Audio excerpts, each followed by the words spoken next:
Dear TMC, ang anak ko ay kasalukuyang nasa ikalawang baitang.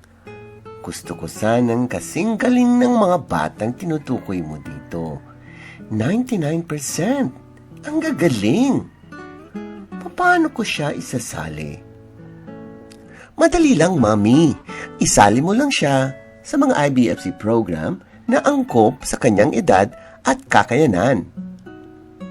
Tandaan, hindi ito nakukuha ng overnight. Ang resulta ay mula sa tiyagaan ng guro, magulang at estudyante mismo. Mga bata, nahihirapan ba kayo sa subject na math? Lumiham lang sa Dear TMC at sasagutin ko sa abot ng aking makakaya. Hanapin lang ako sa Facebook, sa TikTok and YouTube channel.